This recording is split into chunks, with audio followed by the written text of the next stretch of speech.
Eh bien, je suis sur le plateau de Webscan Live Bowling Star avec Jean-Michel Pecorini, qui est expert en matière de dialogue social à la CFE-CGC. Bonjour Jean-Michel. Bonjour Jacques. Alors, c'est une période particulière, inédite qu'on connaît aujourd'hui, puisque l'ensemble des collèges de représentants du personnel vont être tous élus quasiment en même temps sur 18 à 24 mois. Et la première étape d'une élection, c'est le protocole préélectoral. Est-ce que vous pouvez nous expliquer comment, du début à la fin, on aborde le protocole préélectoral, comment on le négocie, comment on le signe, comment on l'applique? Et qu'est-ce qu'on y met dedans? Alors, bonjour. Donc le protocole électoral, c'est très complexe, puisque ça dépend s'il y a un CSE, s'il n'y a pas de CSE.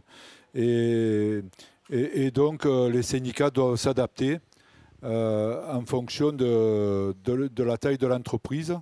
Et pour nous, CFE-CGC, comme on représente que le deuxième et le troisième collège, le deuxième collège, agents de maîtrise techniciens, et le troisième collège, les cadres, ingénieurs, et ainsi de suite. Donc, quand il y a un protocole, quand il y a une entreprise qui va faire une élection, elle avertit 90 jours avant par affichage dans l'entreprise.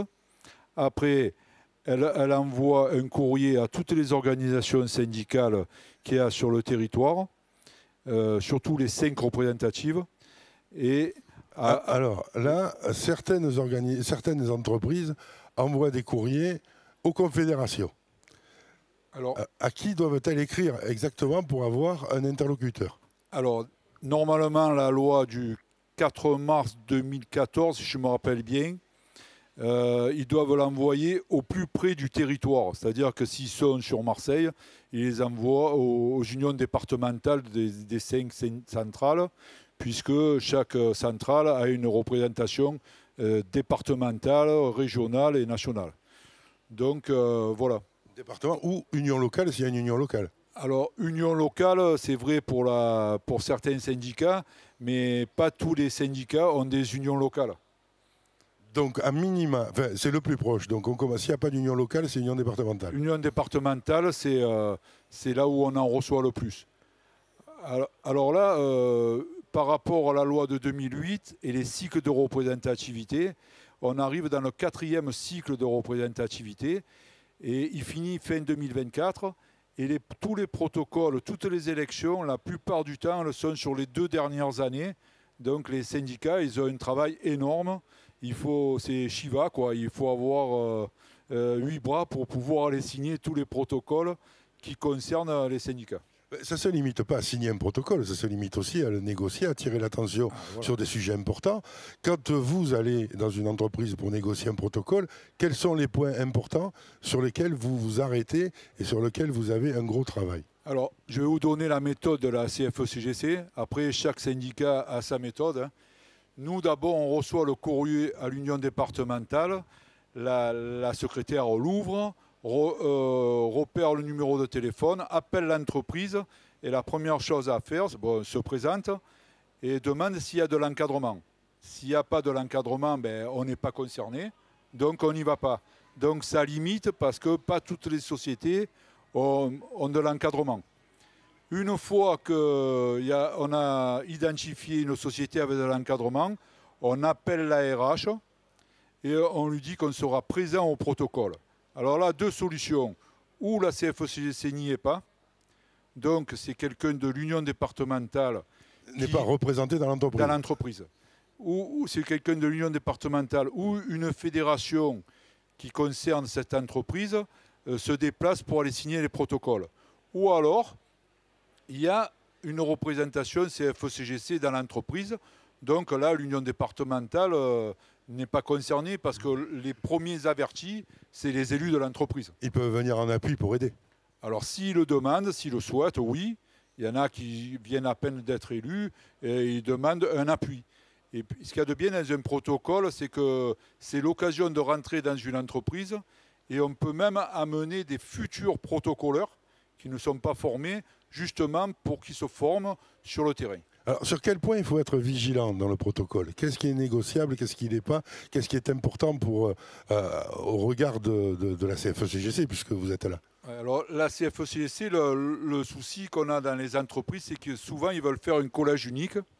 Et le collège unique ne rentre pas en compte pour la représentativité de la CFE-CGC.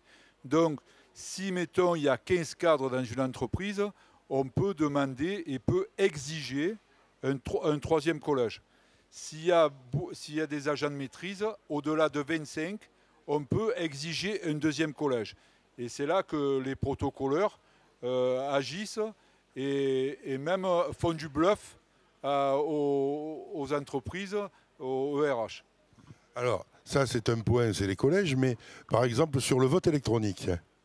Alors, le vote électronique, normalement, ça concerne des entreprises qui ont un certain nombre de salariés. Alors, le vote électronique, pour la CFE-CGC, c'est toujours très bon parce que les cadres votent beaucoup en électronique et les agents de maîtrise aussi. Par contre, les salariés, c'est pas trop leur truc quoi, de voter en électronique. Donc le vote électronique, si vous êtes partisan, vous êtes pour. Si vous êtes, sinon, il va encore mieux la bonne enveloppe et le bureau de vote, quoi. Voilà, alors c'est sûr que c'est toujours mieux de voter en présentiel. Ça permet de rencontrer les gens, de leur parler et tout ça. Même au moment du vote, on n'est pas obligé de rester stoïque devant l'urne. On peut leur parler et on peut les rencontrer avant qu'ils votent. Et pas pour leur dire de voter forcément pour nous, mais surtout de voter, quoi. Parce que ce qui est important, c'est que les gens votent. Alors, est-ce que dans le protocole, on cadre aussi les éléments constitutifs de la campagne électorale? Alors oui, puisque dans le protocole, quand on le signe ou quand l'entreprise décide de la date du protocole, on envoie des courriers et chaque organisation syndicale peut mettre un tract dedans pour expliquer ce qu'il va faire dans l'entreprise de mieux ou de différent des gens qui sont déjà élus. Alors après, ça cadre aussi le jour du scrutin. Oui, effectivement. Au moment du protocole, on cadre le jour du scrutin et on anticipe même, on cadre le deuxième tour en cas qu'il y ait un deuxième tour. Alors, on arrive au deuxième tour, enfin on arrive au premier tour, on n'a pas les collèges complets. Comment ça se passe pour le second tour? Est-ce que ça, on le met aussi dans le protocole? Alors le premier tour, c'est spécifique, c'est que les organisations syndicales qui peuvent se présenter. Si au premier tour, quand on a dépouillé, il n'y a pas le quorum, donc on fait appel à un deuxième tour, et là, malheureusement, pas n'importe qui peut se présenter, mais c'est ça quoi. Une personne qui n'appartient à aucune organisation syndicale peut se présenter au second tour. Et les syndicats se reconduisent automatiquement au deuxième tour. Alors, ça compte aussi pour la représentativité dans l'entreprise, quand on va négocier des accords. Comment ça se passe concrètement? Alors, une fois que les votes... alors, ce qui compte, c'est le premier tour.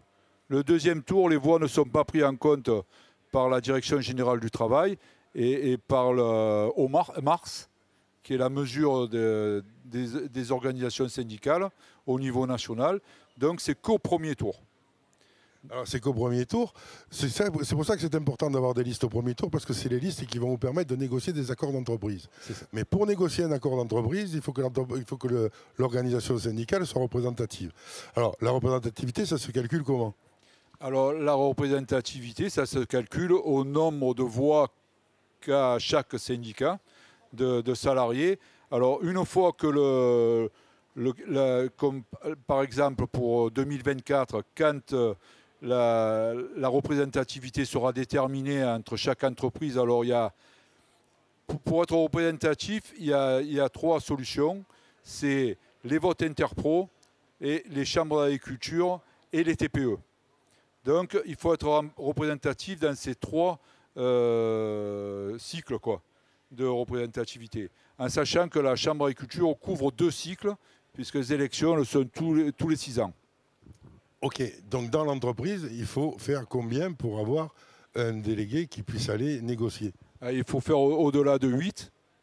Au-delà de 8, et on est représentatif, même s'il y a que, si mettons, il y a que, pour la CFE-CGC, s'il n'y a que 5 ou 6 agents de maîtrise, la personne a 5 ou 6 voix, eh ben, elle a 100% des voix et elle est représentative dans son collège. Bon, c'est bien pratique pour la CFE-CGC, c'est un peu plus compliqué pour les autres. Donc, il faut être très vigilant de bien négocier le protocole préélectoral. On n'hésite pas à se faire aider par quelqu'un de l'union départementale, même si on est délégué dans l'entreprise, parce qu'il y a toujours des choses qui peuvent passer à côté.